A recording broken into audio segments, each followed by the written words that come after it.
Shri Joseph C Mathew, ഇപ്പോൾ 2013 last updation വന്നിരിക്കുന്നത് എന്ന് Shri K V S Haridas പറയുന്നു. നമുക്കറിയാവുന്നതാണ് 2013 എന്ന് പറയുന്നത് നമ്മുടെ നാട്ടിൽ 2012 മുതൽ ഇങ്ങോട്ട് ഇന്റർനെറ്റ് വിപ്ലവത്തിന്റെ സാങ്കേതികവിദ്യയുടെ വലിയ മാറ്റം ഉണ്ടാകുന്നത്. ഒരു വ്യാഴവട്ട കാലം എന്ന് പറയുന്നത് സാങ്കേതിക വളർച്ചയുടെ കാര്യത്തിൽ ഒരു താരതമ്യവും ഇല്ലാത്തൊരു സമയക്രമമാണ്. ഓരോ വർഷവും ഓരോ സെക്കൻഡിലും മാറി മറിയുന്നിടത്താണ്. 12 വർഷം മുമ്പാണ് ഈ 2012 വർഷം മുമ്പ് ഈ പറയുന്ന അപ്ഡേഷൻ ഉണ്ടാകുന്നത്. എന്തൊക്കെ അതിൽ മാറ്റം ഉണ്ടായിട്ടുണ്ട് എന്നുള്ളത് പ്രധാനമാണ്. ഓരോ വർഷവും വേണമെങ്കിൽ അങ്ങ് പറയുന്ന പോലെ ഈ എക്സ്റ്റേണൽ ഡിവൈസസ് ഒക്കെ കണക്ട് ചെയ്യുന്നതിനിടയിൽ എന്താണ് അസാധ്യമാകുന്നത് ഈ കാലത്ത് എന്നുള്ളതാണ് ചോദ്യം. ഒരു പക്ഷേ ഇലോൺ മസ്കിനെ പോലെ സാങ്കേതിക വിദഗ്ധനായ ഒരാൾക്ക് അങ്ങനെ ഓപ്പണായ ഒരു വെല്ലുവിളി നടത്താൻ കഴിയുന്നതും അതുകൊണ്ട് തന്നെ ആയിരിക്കാം.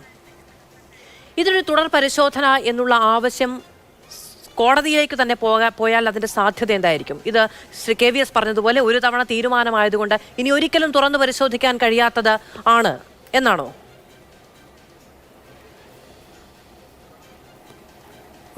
അത് ഒരു തവണയല്ല. അദ്ദേഹം ചൂണ്ടിക്കാണിച്ചതുപോലെ നിരവധി തവണ സുപ്രീം കോടതി തീരുമാനമാക്കിയ കാര്യമാണ്. ഇപ്രാവശ്യവും 2 ജഡ്ജിമാരിൽ ഒരു ജഡ്ജി ഇങ്ങനെ ആവർത്തിച്ചു വരുന്ന പരാതികൾ സ്വീകരിക്കാൻ പാടില്ല എന്നുള്ളൊരു അഭിപ്രായം രേഖപ്പെടുത്തിയിട്ടുണ്ട്.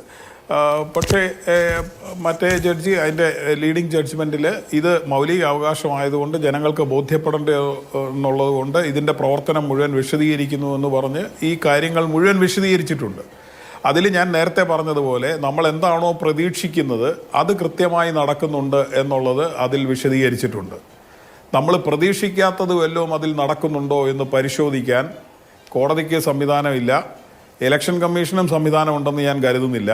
പ്രത്യേകിച്ച് ഞാൻ നേരത്തെ പറഞ്ഞ പോലെ ഇതൊരു മൈക്രോ കൺട്രോളറിൽ ചിപ്പിലേക്ക് വൺ ടൈം ബേൺ ചെയ്യുന്ന ഒരു പ്രോഗ്രാം ആയതുകൊണ്ട് അത് പിന്നീട് എടുത്ത് പരിശോധിക്കുന്നതിന് ഒരുപാട് പരിമിതികൾ സാങ്കേതിക വിദഗ്ധർക്കുമുണ്ട്. അവിടെ ഇലക്ഷൻ കമ്മീഷൻ ഇത് പറയുകയാണ്. അപ്പോൾ നമ്മുടെ മൗലിക അവകാശം എന്ന് പറയുന്നത് ഇങ്ങനെ ഒരു വിശ്വാസത്തിൻ്റെ പുറത്ത് മുന്നോട്ട് കൊണ്ടുപോകേണ്ട ഒരു കാര്യമല്ല. പ്രത്യേകിച്ച് ഇന്ത്യ പോലെ ഒരു രാജ്യം അടുത്ത 5 വർഷം ആര് ഭരിക്കണം എന്നൊക്കെയുള്ള സുപ്രധാനമായ ചോദ്യത്തിൻ്റെ കാര്യത്തിൽ ഇപ്പോൾ തന്നെ നമ്മൾ പേപ്പർ ബാലറ്റ് ആണെങ്കിൽ എന്താണ് പറയുന്ന കാര്യം? പേപ്പർ ബാലറ്റ് പറയുന്നത് 2 കാര്യങ്ങളാണ് കോടതി പറയുന്നത്. ഒന്ന്, സമയമെടുക്കും. ഇന്ത്യ ആര് ഭരിക്കണം എന്നുള്ള സുപ്രധാനമായ ചോദ്യം 24 മണിക്കൂറൂടെ താമസിക്കുന്നതാണോ പ്രധാനം എന്ന് എനിക്ക് മനസ്സിലാവുന്നില്ല.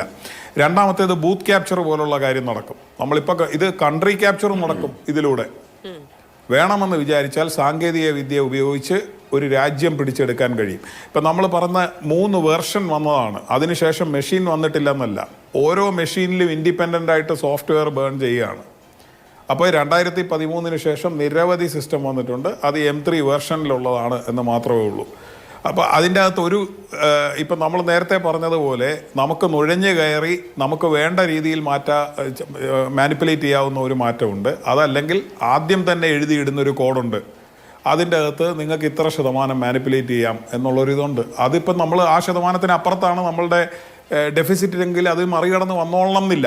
ഞാനിതെല്ലാം അതിന്റെ സാധ്യതകൾ പറയുന്നതേ ഉള്ളൂ. അങ്ങനെ ഇപ്പോ ഇന്ന് ശ്രീ രാജീവ് ചന്ദ്രശേഖരൻ പറയുന്നത് ഈ ഒറ്റത്തവണ ബേൺ ചെയ്യുന്ന ഒരു പ്രോഗ്രാമാണ്. അതിൽ പിന്നീട് അപ്ഡേഷൻ വരുത്താൻ സാധിക്കില്ല. അതായത് പിന്നീട് ഈ പ്രോഗ്രാം അതിലേക്ക് സന്നിവേശിപ്പിച്ചിട്ടുണ്ടെങ്കിൽ പിന്നീട് അതിലൊരു മാറ്റം വരുത്താനോ അതിനെ മാനിപ്പുലേറ്റ് ചെയ്യാനോ അതിനെ ഹാക്ക് ചെയ്യാനോ കഴിയില്ല എന്നുള്ളതാണ് അദ്ദേഹം ഒരു പ്രതിരോധമായി മുന്നോട്ട് വെക്കുന്നത്. പക്ഷേ ഇത് അങ്ങനെ തയ്യാറാക്കുന്ന സമയത്ത് തന്നെ അങ്ങ് പറഞ്ഞതുപോലെയുള്ള എന്തെങ്കിലും തരത്തിലുള്ള അഡീഷണൽ കോഡിംഗ് ഉണ്ടായിട്ടുണ്ടെങ്കിൽ ഇത് പരിശോധിക്കാൻ കഴിയില്ലേ? ഇത്രയും വളരെ സുതാര്യമായ ജനാധിപത്യം ഉറപ്പുവരുത്തുന്ന ഒരു സംവിധാനത്തിന്റെ കോഡിംഗ് എന്താണ് എന്നത് പരിശോധിക്കാൻ കഴിയില്ലേ? അതാണ് ഞാൻ പറയുന്നത്. നമ്മളിപ്പോൾ ഇലക്ഷന് വോട്ടിങ്ങിന് തൊട്ട് മുമ്പ് എല്ലാ സ്ഥാനാർത്ഥികളുടെയും പ്രതിനിധികളെ നിർത്തി എല്ലാം ബ്ലാങ്ക് ആണെന്ന് കണ്ട് പേപ്പർ ബാലറ്റ് നമ്മൾ ചെയ്യുന്ന ഒരു പ്രക്രിയ തന്നെയാണ് ഇപ്പോൾ EVM-ൻ്റെ എവിടെയും നമ്മൾ ചെയ്യുന്നത്. എല്ലാം 0 ആണെന്നൊക്കെ ഉറപ്പുവരുത്തി ഇത് ചെയ്യുകയാണ്. പക്ഷേ ഇതിന് ശേഷവും നമ്മൾ ക്ലോസ് ബട്ടൺ വെക്കുന്നതുകൊണ്ട് ക്ലോസ് ആയിക്കൊള്ളണമെന്നൊന്നും നിർബന്ധമില്ല എന്നുള്ള രീതിയിൽ ഇതിനെ മുഴുവൻ നിയന്ത്രിക്കുന്നത് ഒരു സോഫ്റ്റ്വെയറാണ്. ഈ സോഫ്റ്റ്വെയർ ലോഡ് ചെയ്യുന്ന സമയത്ത് ശ്രീ രാജീവ് ചന്ദ്രശേഖരൻ പറഞ്ഞ പോലെ തന്നെ അതിനുശേഷം മാറ്റം വരുത്താൻ പറ്റില്ല എന്നുള്ളൂ. ആ സമയത്ത് രാഷ്ട്രീയ പാർട്ടിയുടെ പ്രതിനിധികളായിട്ടുള്ള സാങ്കേതിക വിദഗ്ധരുടെ സാന്നിധ്യത്തിലാണോ ഇത് ചെയ്തത്? ഇത് എവിടെയാ ചെയ്തതെന്ന് പോലും പറയുന്നില്ലല്ലോ. ബഹുമാനപ്പെട്ട സുപ്രീം കോടതിയുടെ ഉത്തരവിൽ പോലും പറയുന്നില്ല. ഇതിന്റെ പെട്ടി ഉണ്ടാക്കിയത് ഈ പബ്ലിക് സെക്ടർ യൂണിറ്റ്സ് ആണെന്നാണ് പറയുന്നത്. ഇതിൽ സോഫ്റ്റ്വെയർ ലോഡ് ചെയ്തവരുടെ പേര് പോലും ഇതിൽ പറയുന്നില്ല. എന്തുകൊണ്ട് പറയുന്നില്ല? ഇലക്ഷൻ കമ്മീഷൻ അതോടെ വേണ്ട രീതിയിൽ പ്രസന്റ് ചെയ്യപ്പെടുന്നില്ല. അപ്പോൾ ഇത് പരിശോധിക്കുകയും അതൊരു സ്വകാര്യ കമ്പനി ആയതുകൊണ്ട് പ്രശ്നമാണെന്ന് ഞാൻ പറയുകയല്ല, വിദേശത്തായതുകൊണ്ട് പ്രശ്നമാണെന്നും പറയുകയല്ല. സാങ്കേതിക വിദ്യയ്ക്ക് അങ്ങനെയൊന്നും ഉണ്ടെന്ന് ഞാൻ കരുതുന്നില്ല. ഇത് സയൻസാണ്. ഇത് അങ്ങനെ തന്നെ തെളിയിക്കേണ്ടതുണ്ട്. ഒരു കാര്യം കൂടെ ഞാൻ ചോദിക്കട്ടെ, ഇതിലേക്ക് ആർക്കും നുഴഞ്ഞു കയറാൻ പറ്റില്ല എങ്കിൽ സോഫ്റ്റ്വെയർ പബ്ലിഷ് ഇതാണ് ഞങ്ങൾ ഉപയോഗിച്ച സോഫ്റ്റ്വെയർ എന്ന് പബ്ലിഷ് ചെയ്യാൻ എന്താണ് തടസ്സം? അതിന് ബഹുമാനപ്പെട്ട കോടതിയോട് ഇലക്ഷൻ കമ്മീഷൻ പറയുന്നത് ആ സോഫ്റ്റ്വെയർ പബ്ലിഷ് ചെയ്യുന്നതിന് റിസ്ക് ഉണ്ട്. എന്താണ് റിസ്ക്? ഒരാൾക്കും നുഴഞ്ഞു കയറാൻ പറ്റാത്ത ഒരു ഫുൾ പ്രൂഫ് സിസ്റ്റമാണ് ഇതെങ്കിൽ എന്താണ് റിസ്ക്? ഇനി ഞാൻ തിരിച്ചു ചോദിക്കുന്നത്, എല്ലാവരും അറിയുന്നത് റിസ്ക്കാണ്, കുറച്ചു പേർക്ക് അറിയാമല്ലോ ഇത്, അത് റിസ്ക് ഇല്ലേ? അതിൻ്റെ റിസ്ക് എങ്ങനെ കവർ ചെയ്യും? ജനാധിപത്യത്തിൽ എല്ലാവർക്കും അറിയുന്നതിനേക്കാൾ വലിയ പ്രശ്നമാണ് കുറച്ചു പേർക്ക് അറിയുന്നത്. അതുകൊണ്ടാണ് നമ്മൾ മന്ത്രിമാരെ കൊണ്ടുപോലും ഓത്ത് ഓഫ് സീക്രസി ഒക്കെ എടുപ്പിക്കുന്നത്. ഇതല്ലാത്ത കുറച്ച് പേർക്ക് ഈ കാര്യങ്ങൾ അറിയാം. വിവിപാറ്റിൻ്റെ കാര്യം കൂടി ഒന്ന് പറയട്ടെ. സുബ്രഹ്മണ്യ സ്വാമിയുടെ കേസിൽ ബഹുമാനപ്പെട്ട സുപ്രീം കോടതി തന്നെ പറഞ്ഞു, പേപ്പർ ട്രെയിൽ എന്ന് പറയുന്നത് വളരെ പ്രധാനപ്പെട്ടതാണ്. അതായത് നിങ്ങളുടെ മൗലിക അവകാശം ഉറപ്പാക്കുന്നതിൽ EVM-ൽ വോട്ട് ചെയ്യുമ്പോൾ തന്നെ പേപ്പർ ട്രെയിലും കൂടി ഉണ്ടായിരിക്കേണ്ടത് വളരെ പ്രധാനപ്പെട്ടതാണെന്ന് സുപ്രീം കോടതി പറയുന്നു. അപ്പോൾ പേപ്പർ ട്രെയിൽ ഉണ്ടായിട്ട് എന്ത് കാര്യം? അത് എണ്ണി തിട്ടപ്പെടുത്തണ്ടേ? അപ്പോൾ ഈ വിവിപാറ്റും കൂടി എണ്ണാൻ ഒരു ഇലക്ട്രോണിക് കൗണ്ടിങ് മെഷീൻ എന്ന് പറയുന്നത്, നമ്മൾ നോട്ടെണ്ണൽ യന്ത്രം എന്നൊക്കെ പറയുന്നത് പോലെ ഇത് മുഴുവൻ പ്രിൻ്റ് ഔട്ടുകളാണ്. ഇത് എണ്ണാനായിട്ട് ഒരു സമയവും വേണ്ട. ഇത് വളരെ പെട്ടെന്ന് 10 മിനിറ്റിൽ എണ്ണി നിങ്ങളുടെ കയ്യിൽ റിസൾട്ട് തരും. ഇത് ചെയ്യാനായിട്ട് സുപ്രീം കോടതി തള്ളിക്കളഞ്ഞില്ല. ശ്രീ ഹരിദാസ് പറഞ്ഞ പോലെ സുപ്രീം കോടതി അത് ഇലക്ഷൻ കമ്മീഷന് വിട്ടു. കാരണം അതുപോലത്തെ ഒരു ഓട്ടോണമസ് ബോഡിയാണ്. ഇലക്ഷൻ കമ്മീഷൻ എന്തിനാണ് ഇതിൽ ഇത്ര അമാന്തം? ഈ പേപ്പർ ട്രെയിൽ എന്ന് പറയുന്നത് നമ്മുടെ മൗലിക അവകാശം സംരക്ഷിക്കാൻ വളരെ പ്രധാനപ്പെട്ടതാണെന്ന് പറഞ്ഞാൽ പിന്നെ അത് എണ്ണാൻ എന്താണ് പ്രശ്നം? വളരെ ഈസി ആയിട്ട് സാങ്കേതിക വിദ്യ ഉപയോഗിച്ച് തന്നെ ചെയ്യാവുന്ന, ഒരു സമയനഷ്ടവും ഇല്ലാത്ത ആ കാര്യം വന്നാൽ EVM-ലെ കൗണ്ടും ഇതും എക്സാക്ട്ലി മാച്ച് ചെയ്യുകയാണെങ്കിൽ ഇത് ചെയ്യും.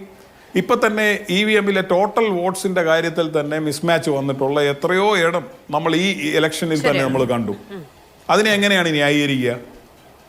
ഇതെല്ലാം സാങ്കേതിക വിദ്യയിൽ ആരോപിച്ചാൽ മതിയോ? വളരെ സുപ്രധാനമായ ചോദ്യമല്ലേ? ഇവിടെ ജനങ്ങൾ, നമ്മൾ 680 വോട്ടിന് ജയിക്കുന്നിടത്ത് നോട്ടയ്ക്ക് 10,000 വോട്ട് കിട്ടുന്ന സ്ഥലമാണ് എന്ന് പറഞ്ഞാൽ ആ ജനപ്രതിനിധിയെ സത്യത്തിൽ അയക്കാൻ പോലും പാടില്ലാത്തതാണ്. അതാണ് ജനവിധി. അങ്ങനെയുള്ളിടത്താണ് ഈ സാങ്കേതിക വിദ്യ ഉപയോഗിച്ചുകൊണ്ട് ഇത്തരം മാനിപ്പുലേഷനുകളെല്ലാം നടത്തിക്കൊണ്ടിരിക്കുന്നത്. അപ്പം ഞാൻ പറയാൻ വന്നത് ഇത്രയേ ഉള്ളൂ. ഈ ബഹുമാനപ്പെട്ട കോടതിയുടെ വിധിയിൽ പറയുന്ന പല കാര്യങ്ങളും സാങ്കേതിക വിദ്യപ്രകാരം പരിശോധിക്കുമ്പോൾ അപര്യാപ്തമാണ്. ചില കാര്യങ്ങൾ പരിഗണിക്കപ്പെടാതെ പോയിട്ടുണ്ട്. അപ്പോൾ അങ്ങനെ നമ്മൾ പറയുന്നത് ഇത്രയേ ഉള്ളൂ. ഇതേപോലെ തന്നെ ഒരു മൈക്രോ കൺട്രോളർ ചിപ്പിൽ ഈ മുഴുവൻ ഫങ്ഷണാലിറ്റിയും ചെയ്യുന്ന ഒരു കോഡ് എഴുതി ഈ പറഞ്ഞ മുഴുവൻ പ്രവർത്തനങ്ങളും നടത്തി നമ്മൾ കാണിച്ചു തരാം. കൂട്ടത്തിൽ പക്ഷേ അഡീഷണൽ കോഡ് ഉണ്ടാവും. ഇത് കഴിയുമ്പോൾ അത് തിരുത്തുന്നതും കാണിച്ചു തരാം. ഇത് സാങ്കേതിക വിദ്യാ രംഗത്ത് പ്രവർത്തിക്കുന്നവർക്ക് ഇവിടുത്തെ അധികാരികളുടെ മുന്നിൽ ഡെമോൺസ്ട്രേറ്റ് ചെയ്ത് തരാൻ പറ്റും. അപ്പോൾ അങ്ങനെ സാധ്യമാണെന്നുണ്ടെങ്കിൽ ഇപ്പോൾ നമ്മൾ ഉപയോഗിക്കുന്നതിൽ അത് നടന്നിട്ടില്ല എന്ന് ഉറപ്പുവരുത്തണം. ഇനി ഇത് ഫുൾ പ്രൂഫ് ആണെന്ന് ഇലക്ഷൻ കമ്മീഷൻ ഉറപ്പുണ്ടെങ്കിൽ ഇവിടുത്തെ സാങ്കേതിക വിദഗ്ധരുടെ മുന്നിൽ ഈ ബോക്സ് വെച്ചിട്ട് നിങ്ങൾക്ക് കഴിയുമെങ്കിൽ പൊട്ടിക്കൂ എന്ന് പറഞ്ഞ് US-ലൊക്കെ നടത്തിയ പോലെ ഒരു ഡെവ്കോൺ വോട്ടിംഗ് വില്ലേജ് എന്നൊക്കെ പറയുന്നത് പോലെ ഇത് നടത്തിയാൽ ലോകത്തിൻ്റെ മുന്നിൽ നമുക്കിത് തെളിയിക്കാൻ പറ്റും. അല്ലെങ്കിൽ 10 വർഷത്തിന് ശേഷം നമ്മൾ ഇവിടെ തെരഞ്ഞെടുപ്പ് നടത്തിക്കൊണ്ടിരുന്ന മെഷീനുകളെല്ലാം പ്രശ്നക്കാരനായിരുന്നു എന്ന് കണ്ടെത്തിയാൽ നമ്മൾ തിരിച്ചു പോയി ഉണ്ടാക്കിയ നിയമനിർമ്മാണം എല്ലാം തിരുത്തുമോ? ഇവിടുത്തെ എക്സിക്യൂഷൻ നടത്തിയതെല്ലാം തിരുത്തുമോ? അതുപോലെ അത്ര സുപ്രധാനമായിട്ടുള്ള കാര്യങ്ങളിൽ നമ്മൾ ഇത് പരിശോധിച്ച് തന്നെ മുന്നോട്ട് പോകണം. ഇങ്ങനെ വിശ്വാസത്തിന് വിട്ടുകൊണ്ട് നിങ്ങൾ ഇലക്ഷൻ കമ്മീഷനെ വിശ്വസിക്കണം. മറിച്ച് തെളിയിക്കാവുന്ന ഒന്നും ഞങ്ങളുടെ മുന്നിൽ ഇതുവരെ വന്നിട്ടില്ല. അതുകൊണ്ട് നിങ്ങളുടെ മൗലിക അവകാശം സംരക്ഷിക്കപ്പെടുന്നു എന്ന് വിശ്വസിച്ചോളണം എന്ന് പറഞ്ഞാൽ ബഹുമാനപ്പെട്ട കോടതി പറഞ്ഞാലും അത് ശരിയല്ല. അത് പുനഃപരിശോധിക്കണം എന്നാണ് ഞാൻ പറയുന്നത്. ശരി.